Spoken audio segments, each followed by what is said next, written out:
Israel ने शाम को भी फतह कर लिया और ये फतह इसराइल को मुसलमानों के हाथों ही मिली। जी हाँ, शाम में क्या हो रहा है समझो जानो सिर्फ 2 मिनट में।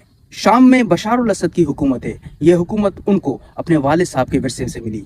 बशार उल असद अलवी सेठ यानी कि शिया सेठ से उनका ताल्लुक है।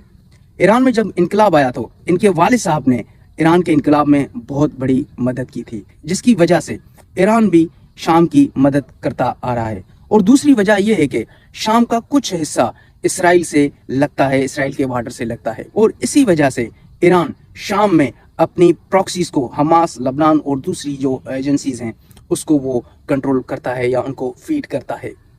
इसी फीडिंग की वजह से इसराइल और अमेरिका शाम का दुश्मन है।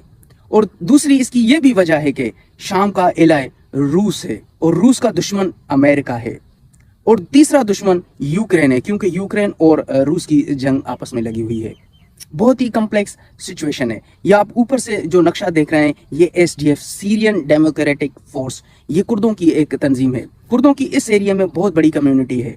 इस एरिया में कुर्द हैं, जबकि इसके बराबर में इराक लगता है, वहां पर भी बहुत बड़ी कम्युनिटी है। ऊपर तुर्किया है, तुर्किया के कुछ बॉर्डर्स एरिया में भी कुर्द रहते हैं। ये वही कुर्द हैं जिनमें से सुल्तान सलाहुद्दीन अयूबी जैसा बहुत बड़ा मुसलमान जनरल पैदा हुआ था। इनके साथ प्रॉब्लम यह है कि इतनी बड़ी कुर्द कम्युनिटी होने के बावजूद इनके पास कोई अपना मुल्क नहीं है, और वो अपना मुल्क लेने के लिए शाम के हिस्से को, इराक के और तुर्किया के हिस्से को कंट्रोल में लेना चाह रहे हैं।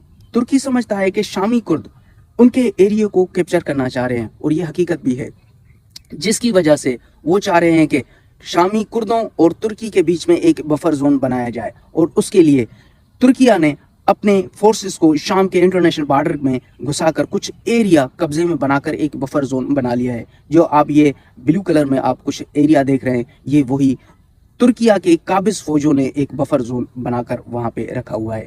जबकि आप ये लाइट ग्रीन कलर में जो एरिया देख रहे हैं, ये हयात तहरीर शाम, जो अभी जिन्होंने शाम का कब्जा हासिल किया है, ये वही फोर्सेस हैं। ये हयात तहरीर शाम कौन है? ये असल में अलकायदा और दाइश का एक कॉम्बिनेशन है, जिन्हों को यूक्रेन, अमेरिका, इसराइल और तुर्किया की बहुत बड़ी सपोर्ट है। उन्होंने बशार उल असद की हुकूमत के खिलाफ बहुत बड़ी कार्रवाई करते हुए शाम को अपने हिस्से में और अपने कब्जे में ले लिया है। अब सवाल यहाँ पर यह पैदा होता है कि ये तो अलकायदा और दाइश है, तो अमेरिका इनकी सपोर्ट क्यों कर रहा है? तो भाईजान, ये जंग है, जंग में सब चीज़ जायज़ होती है। असल में ये दाइश और अलकायदा है, इसका नाम चेंज करके हयात तहरीर शाम करके अमेरिका इनकी फंडिंग कर रहा है, और इन्होंने शाम पर अपना कब्जा हासिल कर लिया है। अब ये ईरान की सप्लाई लाइन कट चुकी है।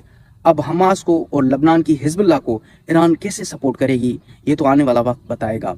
मगर ये जंग अभी बहुत बढ़ चुकी है और बहुत ही कम्प्लेक्स हो चुकी है। So subscribe.